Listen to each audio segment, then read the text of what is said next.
엄마는 저를 버리고 집을 나갔지만 저는 아이를 사랑으로 키우고 싶어요.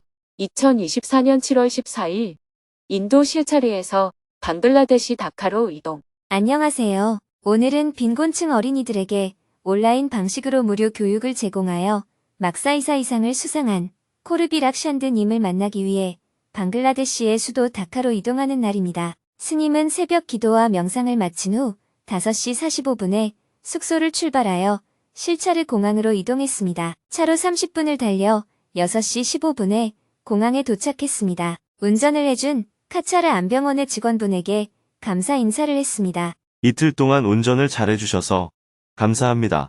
공항으로 들어와 수화물을 붙이고 체크인을 한 후 7시 55분에 인도 실차르 공항을 출발했습니다. 스님은 비행기 안에서 원고 교정을 하고 업무를 보았습니다. 비행기는 1시간 10분을 이동하여 9시 5분에 콜카타 공항에 도착했습니다. 가장 저렴하게 이동하기 위해 자가 환승을 해야 하는 비행기표를 구했습니다. 환승을 하기 위해 수화물을 찾은 다음 다시 수화물을 붙여야 합니다. 출국 수속을 한 후 카운터 앞에서 대기를 하다가 11시 30분에 콜카타 공항을 출발했습니다. 비행기가 이륙하자 스님은 휴식을 취했습니다. 1시간을 비행하여 방글라데시 현지 시간으로 오후 1시에 다카 공항에 도착했습니다. 수화물을 찾고 공항을 나오자 무덥고 습한 기운이 온몸을 덮쳤습니다. 차를 타고 숙소로 이동했습니다. 다카 시내를 1시간 동안 이동하여 오후 3시에 숙소에 도착했습니다. 부탄을 답사하고 아쌈 지역의 홍수 피해 긴급 구호를 하고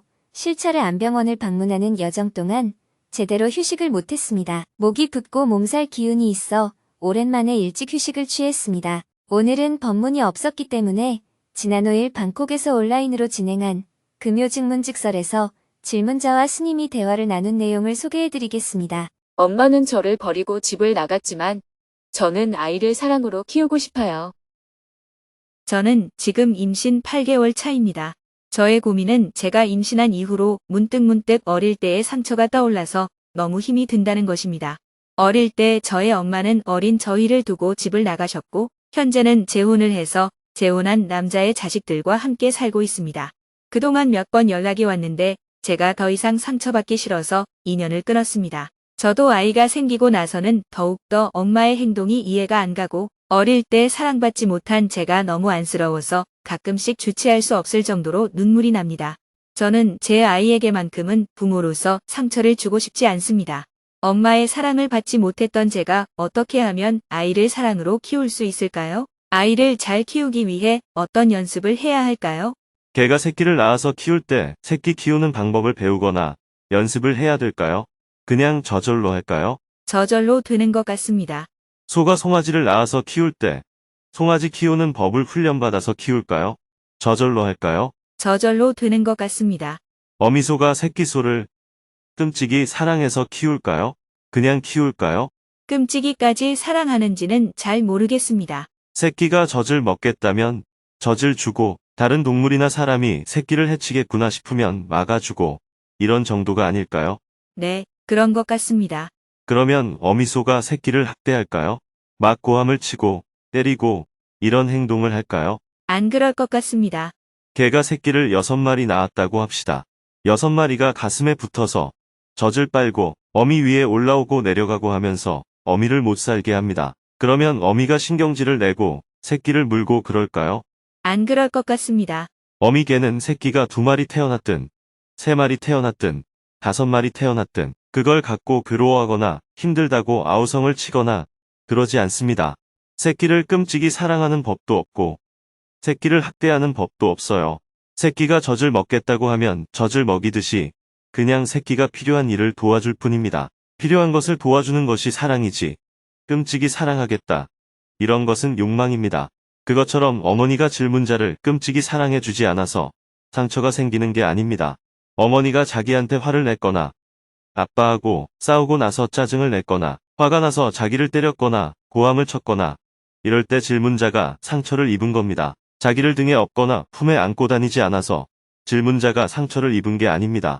다람쥐도 새끼를 낳아서 키우고, 개도 새끼를 낳아서 키우고, 소도 새끼를 낳아서 키우잖아요. 사람은 그런 짐승들보다 훨씬 더 영리하기 때문에 아기를 낳으면 저절로 잘 키우게 됩니다. 아기가 배고파 울면 저절로 먹이게 되고, 똥을 싸면 저절로 치우게 되고, 모든 것들이 저절로 되게끔 되어 있습니다. 그 이상으로 끔찍이 사랑하는 행위가 따로 필요 없습니다. 또 반대로 애가 똥을 쌌다고 때리거나 그릇을 깼다고 고함을 치거나 이렇게 해서도 안 됩니다. 아이는 아무것도 모르기 때문에 그런 아이를 때리거나 고함을 치거나 욕을 하는 것은 아이를 학대하는 것입니다. 어른은 큰 소리로 얘기해도 좀 기분이 나쁘고 마는데 아이들은 그렇게 큰 소리를 치면 놀라서 심리가 불안해집니다.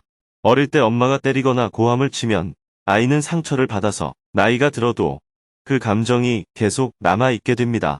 그래서 누가 고함만 치면 벌벌벌 떨면서 두려워합니다. 어머니가 늘 이 못난 놈, 공부도 못하는 놈, 일도 못하는 놈 이런 식으로 무시하면 아이는 기가 죽어서 나중에 어른이 돼도 자신감이 없어지게 됩니다.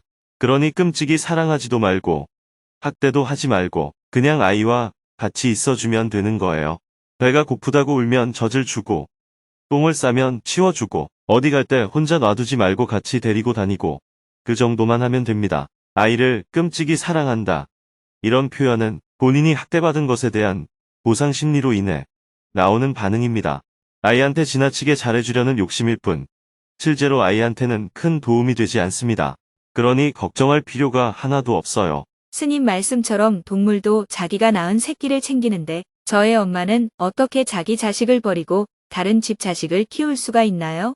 도저히 이해가 가지 않습니다. 살다 보면 부부가 뜻이 안 맞아서 그렇게 될 수가 있습니다. 아이만 생각하면 엄마는 아이를 키우고 싶었을 겁니다. 그러나 남편과 관계가 너무 나쁘니까 도저히 못 살겠다 싶어서 집을 뛰쳐나가게 된 게 아닐까요? 막상 나가보니까 혼자 살기에는 너무 힘들고 그래서 어떤 남자를 만나게 되었고 또 남자를 만나다 보니까 그 집에 애들이 있는 것을 알게 되었고 그러니 우선 같이 사는 집에 있는 애들을 키워야 될 것 아니겠어요? 그게 어째서 내 아이를 버리고 남의 아이를 키우는 겁니까? 그건 본인만의 생각이지 사실은 그렇지 않습니다. 강아지를 키울 때도 강아지가 갑자기 집을 나가거나 다른 사람을 따라가 버린 경우 그 사이 또 다른 강아지가 들어오면 그 강아지를 키우잖아요. 그럴 때 왜 내 강아지를 버리고 남의 강아지를 키우느냐 이렇게 보는 것은 너무 주관적으로 보는 겁니다. 엄마는 이 집에서 살 만한 자기 나름대로의 조건이 안 되어서 다른 집으로 간 겁니다. 이 집에서 키우던 아이는 비록 내 아이지만 집을 나가게 되니까 키울 수가 없었던 거예요. 또 다른 집에 가니까 거기에는 비록 내 아이가 아니지만 그 집에 아이가 있으니까 어른으로서 아이를 돌보는 것일 뿐이에요.